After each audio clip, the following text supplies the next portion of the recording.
Oi meninas, tudo bem? Bom, o vídeo de hoje é uma resenha de um filme. Talvez vocês já tenham assistido, se chama Pedaços de uma Mulher, está disponível no Netflix. Tá rodando aí pelos grupos, muitas mulheres gestantes já assistiram.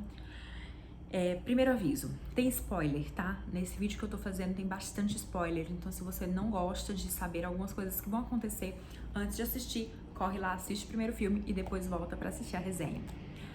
Segundo aviso, pessoas muito sensíveis podem ter gatilho de medo. Então, é um filme bem chocante. Então, eu sugiro que se você é muito sensível, que você não assista e converse primeiro com a equipe que tá te acompanhando de pré-natal para depois assistir, ok? A intenção desse vídeo não é a gente estimular o medo, é exatamente o contrário. É explicar pra vocês por que com vocês não vai acontecer o que aconteceu com os personagens do filme. Bom, eu anotei algumas coisas pra não esquecer nada de falar pra vocês. O filme começa mostrando a vida dos personagens principais. É um casal de classe social diferente, mas que tá muito feliz com a chegada do bebê. Eles estão bem alinhados nas decisões tomadas e estão aguardando o trabalho de parto. Ela já está em gestação avançada. Então, é uma introdução bem rápida e já entra no trabalho de parto. A personagem principal é a Marta, ela começa a sentir as primeiras dores, as primeiras contrações, e o marido dela entra em contato com a parteira, né, que é midwife. Ao entrar em contato, ele descobre que essa parteira que eles tinham contratado, que eles já conheciam, já estavam alinhados, está em um outro parto, um parto complicado e que não poderá ir. Ela indica outra profissional e a paciente sabia que existia a possibilidade de fugir do combinado, mas ela fica muito decepcionada, ela fica chateada com as mudanças de plano. Mas o marido a distrai, eles conversam, eles têm um momento ali e ela acaba se acalmando. Nesse meio tempo que eles estão esperando a parteira chegar, a bolsa dela rompe, é um líquido amniótico claro, e eles limpam ali e logo em seguida as contrações ficam muito mais intensas e ela começa a ter náuseas. O marido é muito parceiro, chama ela para fazer exercícios, chama ela para ficar na bola, para fazer massagem. Então ele tá muito presente ali no trabalho de parto dela. Aí a parteira chega na casa dela, pega as primeiras informações de como está o processo do trabalho de parto, informa que as náuseas são normais e são inclusive um bom sinal, e começa o exame físico. Ela ausculta o coração tá forte, tá normal, e faz um exame de dilatação, de toque vaginal, e fala que ela tá com 6 centímetros e o bebê está baixo. Então, é um trabalho de parto que está evoluindo muito bem. O filme é muito realista, então mostra a mulher gritando, ela xinga, ela se contorce, ela se movimenta. Então é um filme muito realista, a parteira está calma, ela demonstra conhecimento com aquilo que está acontecendo e, novamente, o parceiro sempre muito proativo. Nesse momento, a parteira sugere que a paciente vá até a banheira para tentar relaxar. Ela segue o conselho, na água ela consegue relaxar, ela pede que sejam diminuídas as luzes e pede uma música. Nesse momento também ela tem um momento íntimo com o marido dela, só deles dois, enquanto a parteira vai pro quarto arrumar as coisas para o parto. Logo em seguida começa, não dá noção no filme de quanto tempo se passou, mas aí logo em seguida já passa para um período expulsivo, ela começa a fazer um barulho de força de quem tá começando a querer fazer os puxos. A parteira então volta, tira ela da banheira, leva ela pra cama para ser novamente avaliada.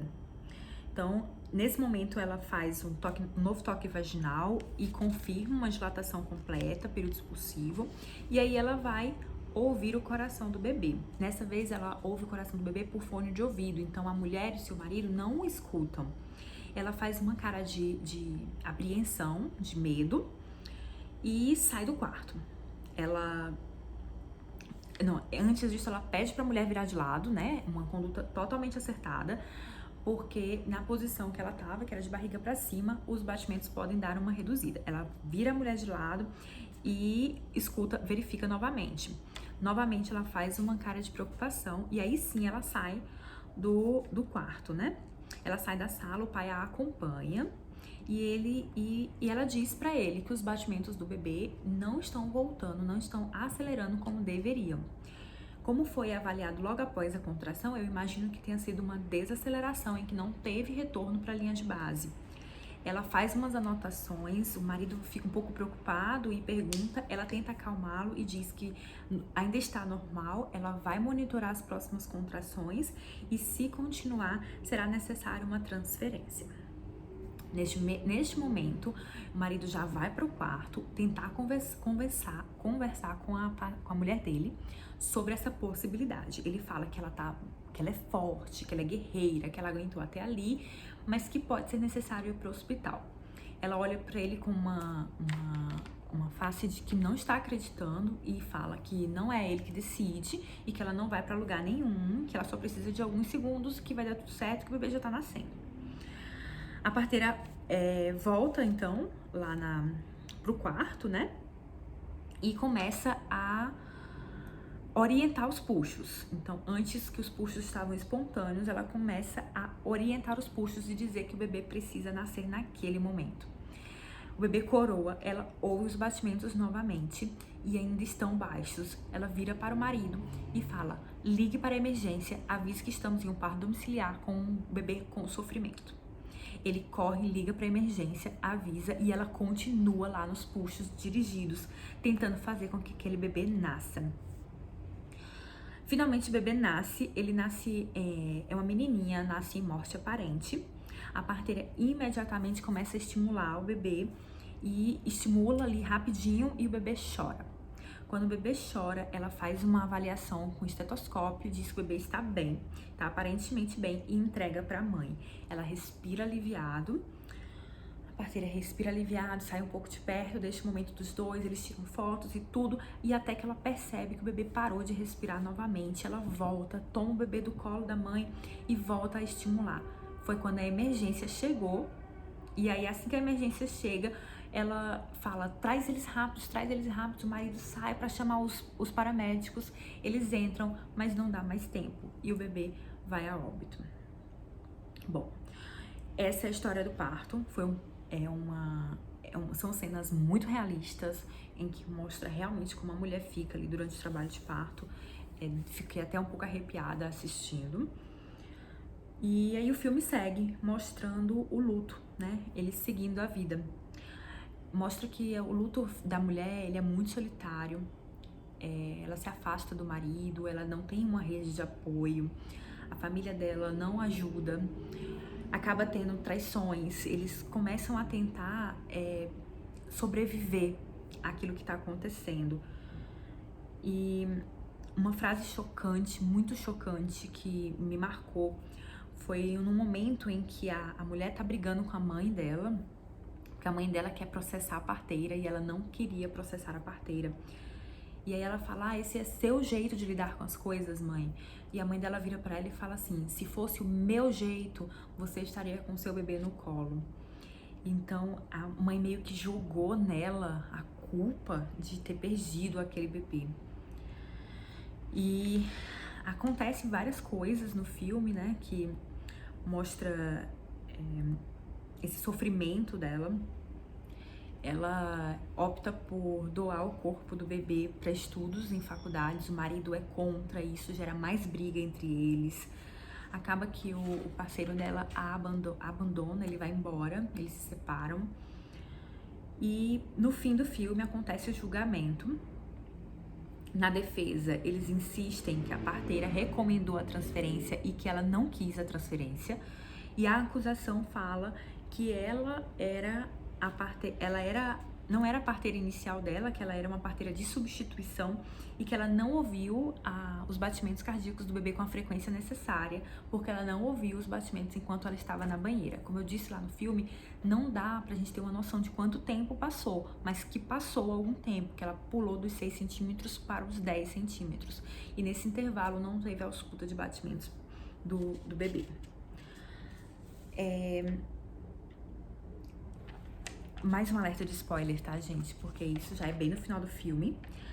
Ela vai revelar as fotos pela primeira vez, as fotos que foram tiradas naquele momento em que ela tava com o bebê no colo. E nesse momento, ela se emociona muito de ver a filha dela, que ela não tinha tido essa coragem ainda. Ela vai pro tribunal e pede pra fazer uma declaração. Na declaração ela fala: essa mulher não feriu intencionalmente a minha filha. O intuito dela era fazer o parto de um bebê saudável. Não acho que foi sua culpa. E obrigado. Deve haver um motivo para o que aconteceu, mas não vamos achá-lo em um tribunal. Se eu ficar aqui em busca de compensação ou dinheiro, então eu estaria dizendo que há compensação, mas não há. Não posso trazê-la de volta. Nenhuma sentença ou veredicto pode trazê-la de volta. Como eu posso passar essa dor para outra pessoa, para alguém que já sofreu? E a minha filha não iria querer isso. Não foi por isso que a minha filha veio ao mundo, pelo tempo que ela viveu. A parteira, então, ela respira aliviada no tribunal e o filme acaba com o tempo passando, aparece uma outra criança que dá a entender que é outra filha que ela teve, mas não diz como é que foi o parto desse segundo filho.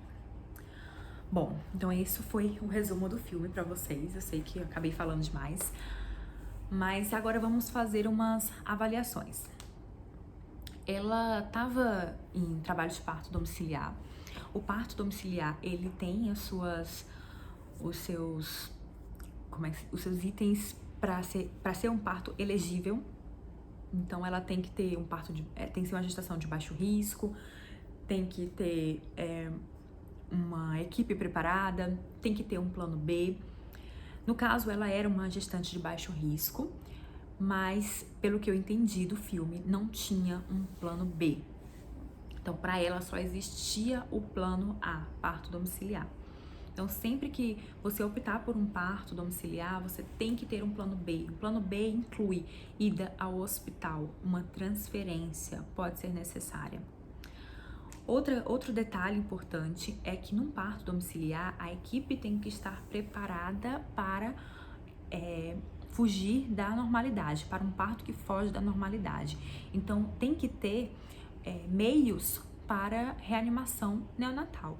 Então, é importante que se tenha oxigênio, que se tenha ambu para oxigenar aquele bebê até uma emergência chegar ou até chegar a um hospital. E é importante que no primeiro sinal de anormalidade já seja transferido. A parteira teria que ser mais firme na sua decisão de transferência. Quando ela identificou a desaceleração, a bradicardia do bebê, e ela falou para o marido que poderia ser necessária uma transferência, ela não deveria ter feito dessa forma, ela deveria ter sido firme na decisão e dito que teria que fazer a transferência. Então, isso são coisas importantes de se lembrar, que se você tem um parto bem planejado, isso não vai acontecer com você. Uma equipe de parto humanizado que faça parto domiciliar deve estar preparada para um bebê que nasce sem respirar, para poder reanimá-lo e mantê-lo vivo até a emergência chegar. Então, primeiro ponto, então você não precisa se preocupar se esse é o seu medo de ter um bebê que vai a óbito logo após o nascimento. Se você tem o seu parto bem planejado, isso não vai acontecer. Outro ponto que eu acho que pode ser lembrado é realmente a frequência da ausculta do coraçãozinho do bebê. Não pode ser deixado em trabalho de parto, mesmo sendo de baixo risco, um período tão grande sem avaliação. Mesmo que a mulher estivesse relaxada e estivesse evoluindo bem, é importante fazer monitorização desse bebê. Talvez se ela tivesse percebido um pouquinho antes que já estava em bradicardia, teria dado um tempo maior para convencimento, para transferência ou para chamada da ambulância. E, por fim, eu realmente não acho que a culpa tenha sido exclusivamente da parteira. Eu não acho que é necessário ter medo do parto normal por causa do que aconteceu neste filme. Vamos mudar um pouquinho o cenário para um parto hospitalar. Num parto hospitalar, isso dificilmente acontece, tá? Porque no parto hospitalar, além de, claro, continuar também, tem que fazer a monitorização do bebê da mesma forma como no parto domiciliar. Não é porque tá no hospital que não vai fazer a monitorização, tem que fazer. Mas esse bebê nascendo dentro de um hospital com um pediatra próximo, ele seria rapidamente ambusado, que é receber o oxigênio ali pela máscara, e, se necessário, teria sido entubado, levado a uma UTI e teria provavelmente sobrevivido sem nenhuma sequela. Então é isso, essa é a minha visão deste filme. Eu não quero que vocês se assustem, eu quero que vocês percebam que poderia ser diferente e que, se vocês têm conhecimento, vocês podem acreditar que vai dar tudo certo e confiem na equipe de vocês, tá? Porque se você estiver em casa, seja num atendimento pré-hospitalar ou seja para um parto domiciliar, e a equipe que tá te acompanhando, ela quer muito o seu bem, ela quer muito bem daquele bebê e te fala, nós temos que fazer uma transferência, acredite que aquilo é o melhor para vocês e faça a transferência com o coração aberto. Passe por uma aceitação de outros tipos de parto também. Então, caso tenha sido também caso vocês estejam em um parto hospitalar e tenha se detectado um sofrimento fetal e o médico que está te assistindo te indica uma cesariana, não sofra pela via de parto. Tenha a certeza de que é o melhor para vocês, acreditem, tá? Então, se vocês têm uma equipe que vocês confiam, acredita neles, porque eles estão ali, porque eles também querem o bem de vocês, eles também querem o sucesso desse parto. Então, é isso, esse é o meu recado, eu espero que vocês tenham gostado. Se vocês tiverem gostado, me avisem. Se quiserem que eu faça resenha de outros filmes, tem muito filme de parto por aí, tem algumas comédias, tem alguns filmes interessantes que a gente pode comentar. E é isso. Um beijo pra vocês.